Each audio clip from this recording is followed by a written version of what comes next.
Okay, let's get going. So, welcome to our webinar. This is a webinar series organized by the smartlab.network. This is Tim Meyer from the University of Göttingen and colleagues. Tim's traveling at the moment. He isn't able to join, but I just want to introduce him and the network, smartlab.network. And there's recordings of the previous webinars that he's organized over the past year or so. And we're very grateful to him for allowing us to use this.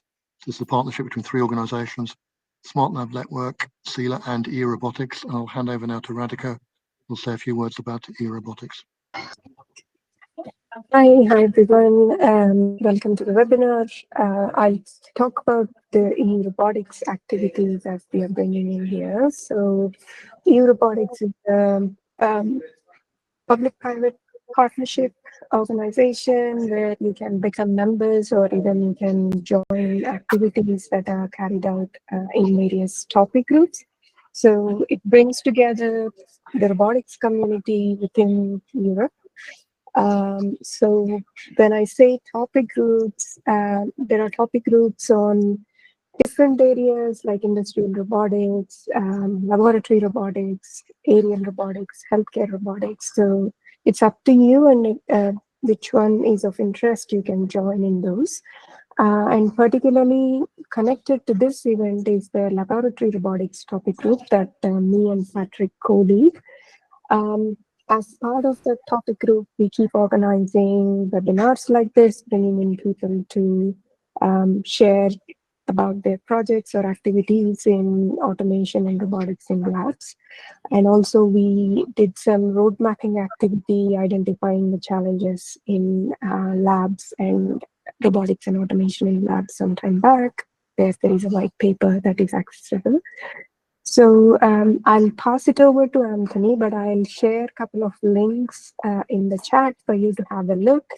It is free to join and take part in the activities with the topics. So yeah, off to you, Anthony. Thank you, Radhika. I'll just grab the microphone back briefly to say a few words about Sila. So Sila stands for Standards in Lab Automation. We're a non-profit association that brings together lab users, lab vendors, and academics and startups.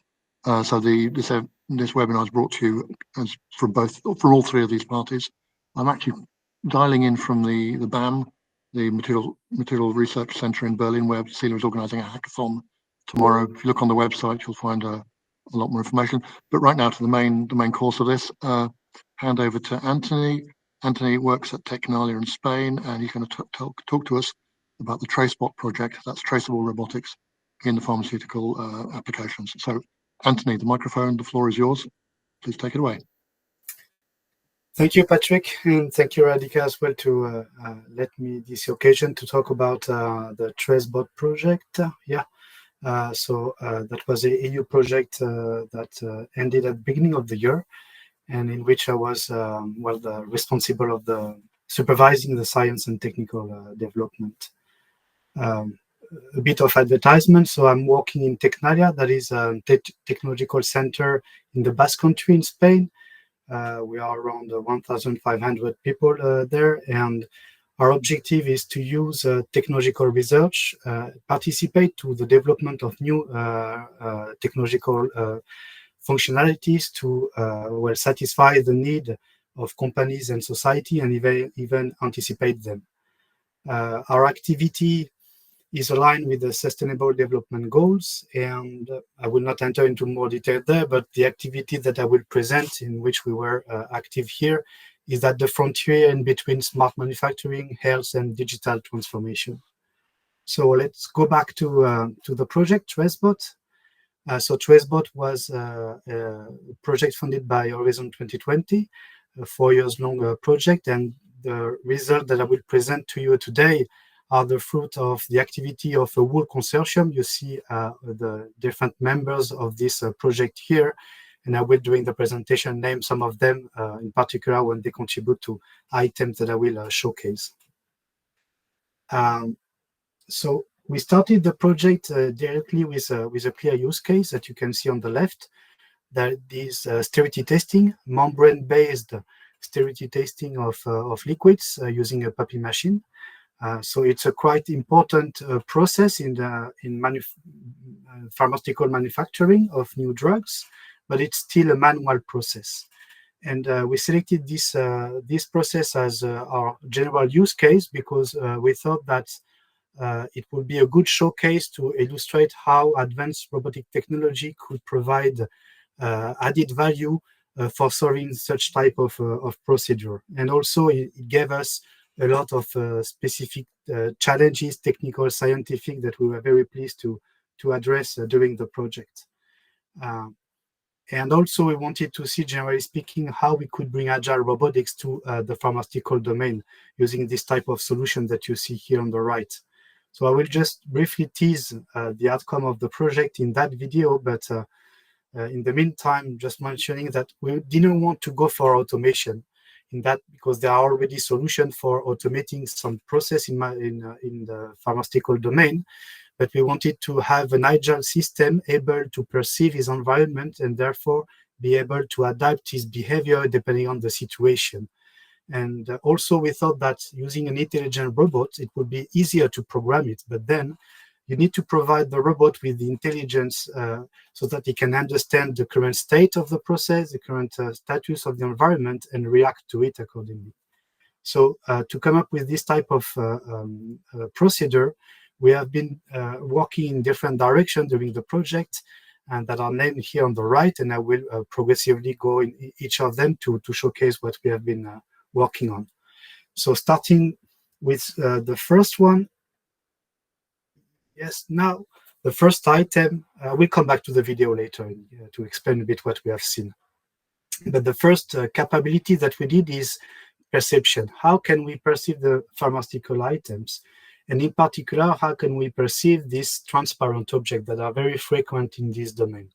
And they are quite problematic because even with a 3D camera, it's quite difficult to see, to detect the pose of these items because as they are transparent, they are not very compatible with some of the depth camera that we are frequently using.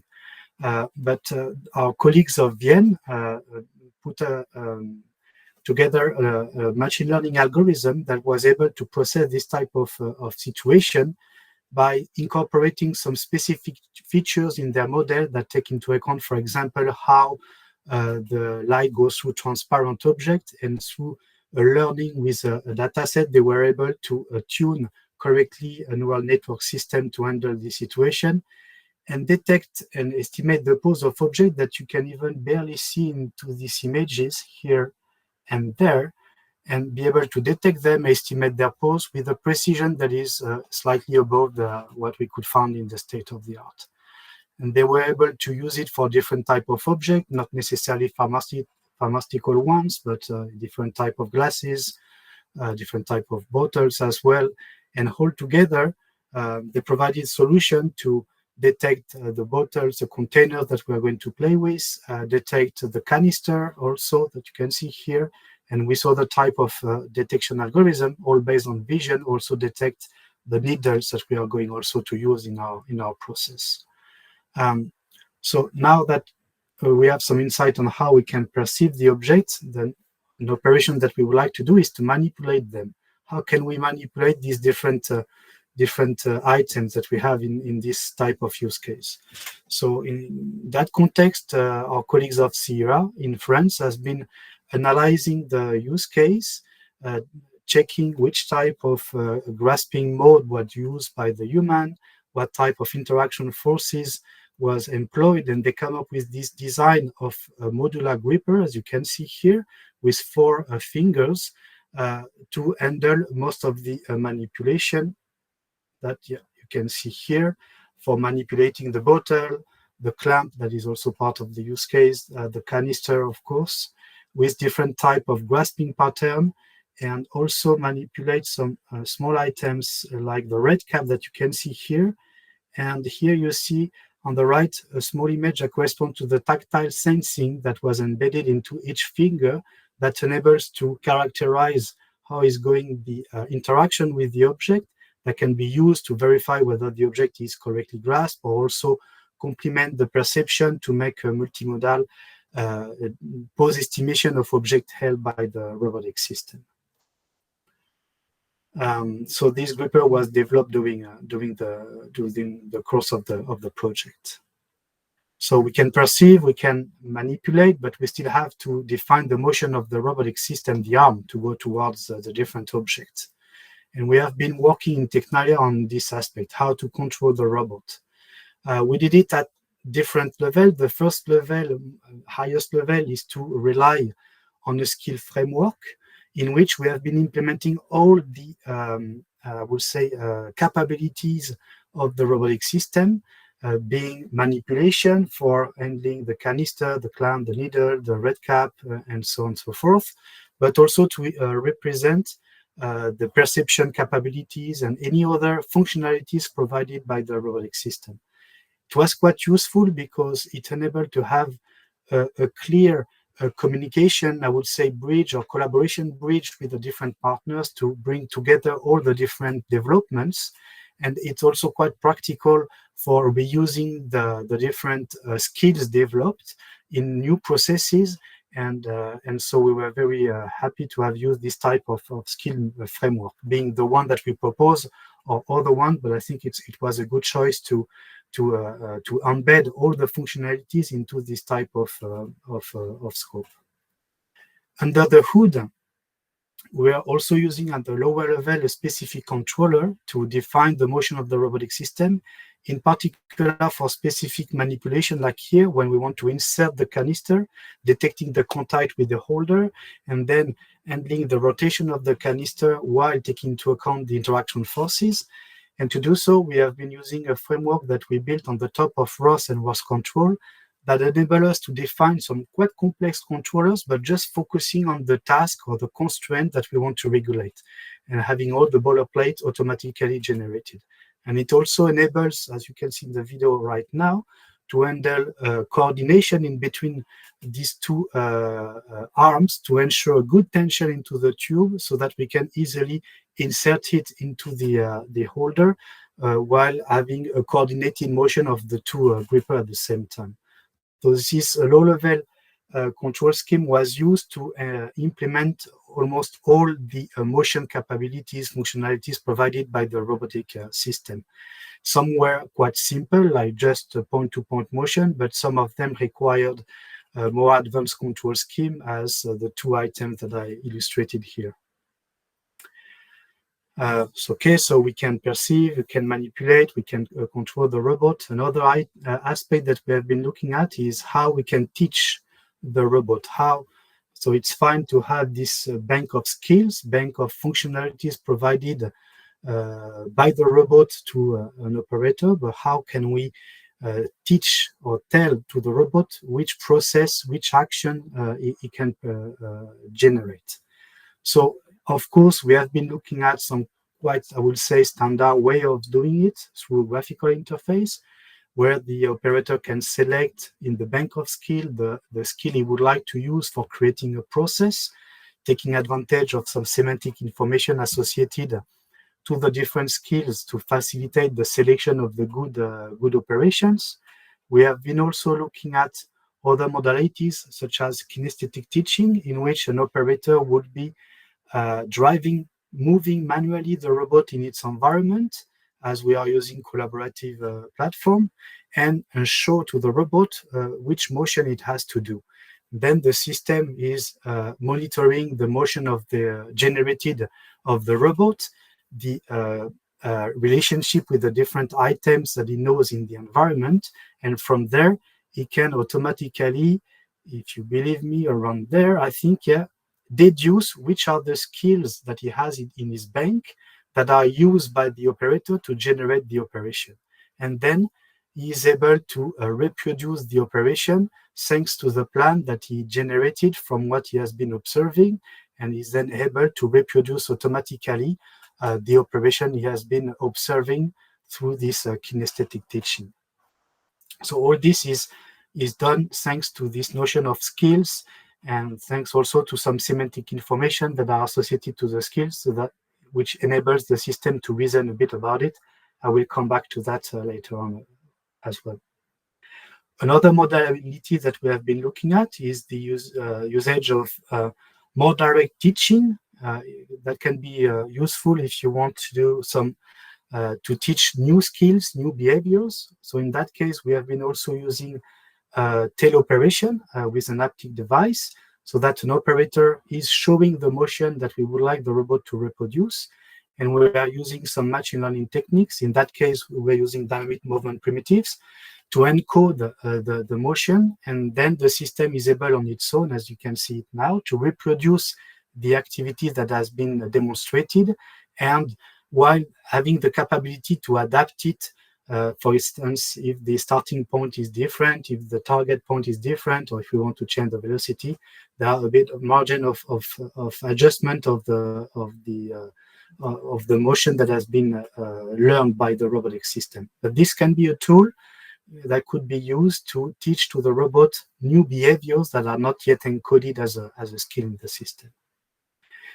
And our colleagues of Bremen have been also looking at other functionalities, quite advanced one, that will directly from the visual flow, using deep learning techniques, deduce the motion of the human operator and map it to the digital avatar, and which could be also, as you can imagine, also mapped to a robotic platform.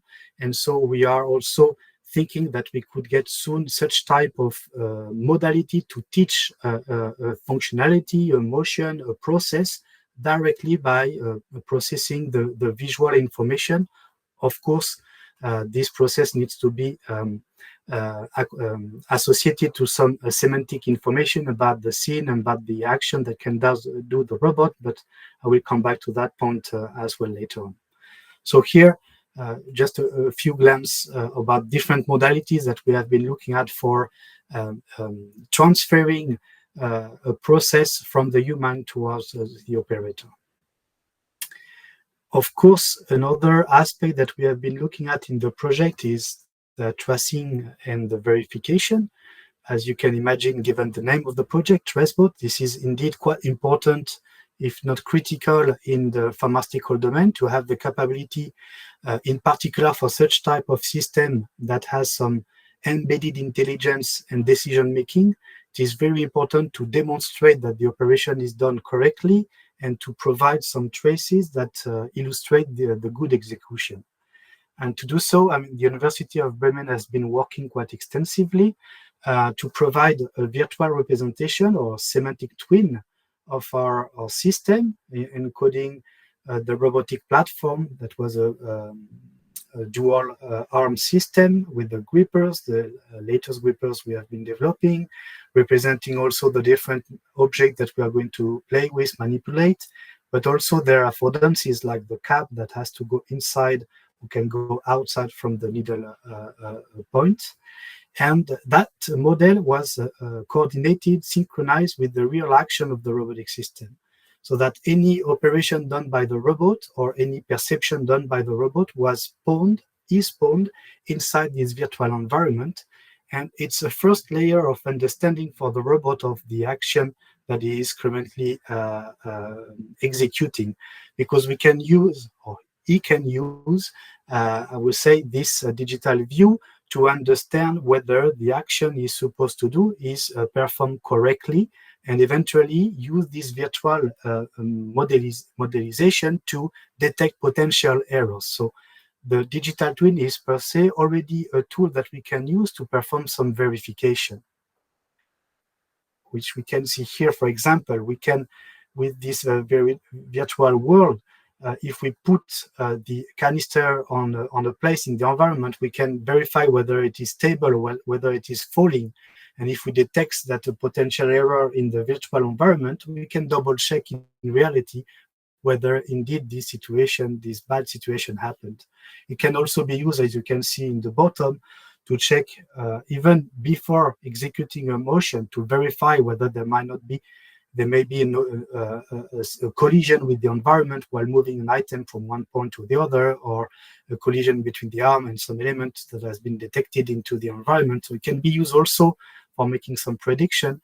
And it can be also used to make some imagistic reasoning, as was proposed by Bremen, so that, for instance, in that example, if we want to insert this red cap onto the canister, then we can compare what is our expectation of the image that we should perceive, if it is correctly inserted onto the canister, and the real image that we get from the camera sensor that we have in the environment. And if the difference is too important, then we can deduce that the operation was not conducted correctly. So the digital twin is clearly a key element through its simulation capability to verify the good execution of some operation. But we have been also looking at other modalities, that is, through perception to, for example, refine some initial pose estimation, taking into account some constraint, like the fact that the bottle is, or the canister is laying on the vertically on a table, so we can use that information to refine the pose estimation. On the right here, we are using tactile sensing to check whether the clamp is correctly closed. We used it also for when we were inserting the needle inside the septum of the bottles, so that we can compare the signal from the tactile sensing with some database that we use for the learning to verify whether the operation is concluded correctly. And we can also use some sort of basic odometry to verify, for instance, whether the aperture of the gripper is aligned with the known diameter of the canister, so that we can check this way whether the canister is indeed well located inside the gripper. So we have like this a bunch of verification means, but then the question is, how can we select one of these solutions to verify a specific action of the robot? And that's where the functional verification takes place, thanks to the work of the University of Bremen. Again, they have been first using, I would say, a quite classical ontology for describing the environment, being the robotic system, the different objects that we manipulate, which with all their different characteristics, but they also extended it to characterize the different actions that can be done by the robotic system, so that we have an understanding, a representation, a symbolic representation, for instance, of the precondition of an action. How should be the environment and the robot so that an action can be executed? And the post-condition, what is the impact of an action on the environment? And with that information, we can enhance the reasoning of the system and perform some functional verification. So given this ontology, given the context and the current state of the environment of the robot, given a task or skill that we want to execute, the functional verification will be used to define whether we can execute that action because the conditions that are required are met, whether this action has been executed successfully, and so on and so forth. And to do so, this functional verification triggers the different verification modules depending on the specific condition we want to verify, so that we can have that information provided directly by these modules, depending on the situation that we are executing at a given moment. All that information is being also collected to generate a so-called narrative-enabled episodic memories. So you can think of it like an enhanced logging or trace of the activity that is taking place. So we don't only keep information about the pose of the object detected, the configuration of the robotic system, we also store information about the different sensors, and also keep semantic information as provided by the different skills and their representation into the ontology. So that all that information together, we can generate at the end of the process an audit trail containing semantic information that are more user-friendly, I would say, but also some indication of verification of the different steps, even in a hierarchical structure, because most of the actions that we are executing are, I would say, represented in a hierarchical way. And of course, if everything goes fine normally, we will just keep the fact that the process were done successfully. But in the case something goes wrong and the system is not able to recover from that situation, then we can go through this type of material to understand and to replay almost what has been done by the robot at this moment, what has been perceived by the robot at this moment, to understand the reason of the failure. So with this, I think I finished the overall view of what we have been looking at. I mean, the main items that we have been looking at in TraceBot. I will go back to the initial video I presented to you to comment a bit about it with all the information that I provided to you. So before going to this, I mean, during the project, we have just to mention that we have been progressively going up to the final demonstrator, starting with a pure simulation to illustrate the concept, starting putting together some blocks, then a first implementation, but with standard gripper, then an intermediate validation with a first version of the, a first instance of the CA gripper, and then the final setup that you have seen at the beginning and that we will see again now in that video, where we showcase the manipulation of the canister, the manipulation of the tube involving the two arms, and the needle manipulation.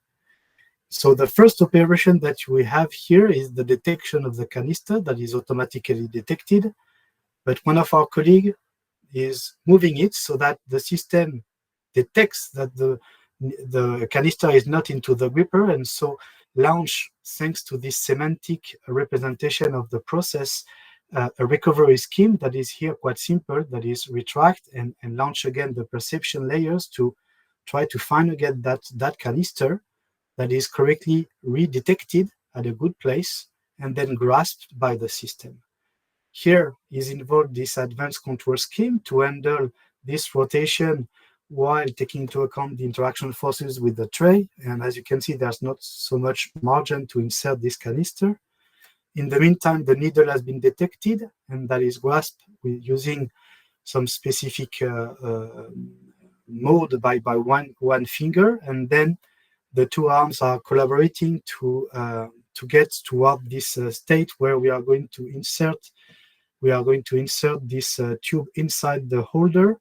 And here again, we are using an advanced controller to coordinate the motion of the two grippers, maintain a certain tension into the tube while the two arms move synchronously. Then we detected again the needles that moved around, and a bit of collaboration between the two to extract this cap.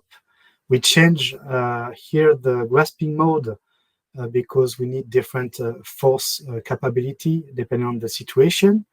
Then we detected the bottle and the collaboration between the two arms so that we can then insert the needle inside the bottle that then is put reverse to let the rest of the process continue, but the development that we did, I would say, given the time that we had, ended there.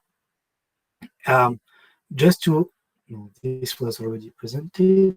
So here, highlight the powerness of this recovery scheme. Here, the arm is trying to grasp this canister to put it into the tray, but somebody is, moving it around so that it's not correctly grasped. So we do with a recovery plan to detect it again. Then we detect it, but it is lying down on the floor, so it's not a convenient way to grasp it, to insert it directly, so that the gripper just grasp it, put it vertical, and then grasp it again to bring it into the tray. So all this is enabled by the semantic information that is attached to the different skills that we want to employ. And thanks to this semantic information, then the system can propose some recovery operation. Of course, there is a limit of the recovery that can be conducted, but it enables to enhance significantly the capability of the system. And I think it's time to conclude. So, I just provided you a very quick glance about different development that we could do during this TraceBot project. We looked at different direction, but I think that there are, of course, we provided one answer or proposition, but I think each of these items are very key for enabling agile robot capable to handle an environment that is not totally rigid and not totally known, with capability to adapt to the situation. So we need capability of dexterity, perception, advanced control mode. Of course, we need this tracing functionality, verifying the different operation, and the reasoning also enabled to go beyond a simple system reproducing a given path, but can also provide some adjustment online. We also presented how we can provide an advanced audit trail, which is indeed key in this field. We believe that the concept that we have been proposing here could be applied to other type of processes. Of course, there might be some adjustment, but I think that some of the key development that were done here could have some added value for other processes. Everything is not solved, of course. In particular, manipulation of small objects and deformable items still need to be significantly improved, in my opinion. And there is also, I would say, some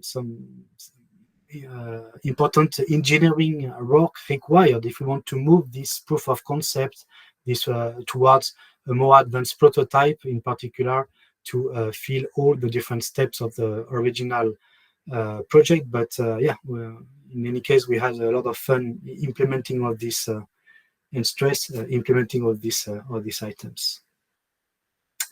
And with that, I will conclude. Thanks you for listening to me. And again, what I present, it's not just our work, it's the work of the whole consortium. So I will not name everybody because we were quite so many, but this is based on the good collaboration in between all this consortium. Thank you.